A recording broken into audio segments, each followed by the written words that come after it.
Chapter 1. All writing is a process of elimination.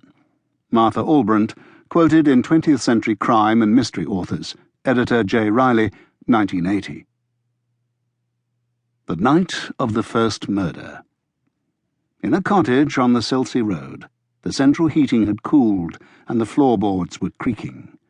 Alone and wheezing in his bedroom, Edgar Blacker stirred, turned over, took a few shallow breaths, and settled into a dream of bestsellers and huge profits. He was a publisher. Downstairs, the flap on the letterbox opened, and a plastic hose was pushed through. Liquid trickled from it onto the fitted carpet. The hose was withdrawn, the flap closed. Seconds after, it was pushed open again. A piece of cloth saturated with fuel was forced through. More oily rags came after it. They made a small heap. One cloth, reeking of petrol, hung from the letterbox. No attempt was made to push it through.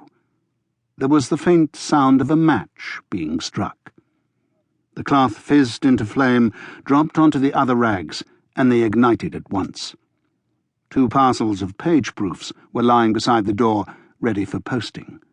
The flame touched them, and they caught fire. In the next phase of his dream, Blacker was lunching with J.K. Rowling, the creator of Harry Potter. She'd asked for a salad. For himself, he'd ordered the best item on the menu: fillet steak flambé. He believed he could smell it being cooked. The bookshelves lining 2 walls were perfect tinder. This cottage was stuffed with inflammable material. Even the filing cabinets were made of teak. The flames made green tongues of fire as they reacted with the cloth and the glue of the bookbindings. In seconds, the shelves caught and glowed. Soon, the wood was hissing. It took a while for the fire to reach the small oak staircase at the far end of the living room, but when it did, the polish on the handrail burned green and yellow. The whole structure was soon ablaze. Deadly fumes were funneled upstairs. Smoke is usually the killer in house fires, and there were no smoke alarms in this old building.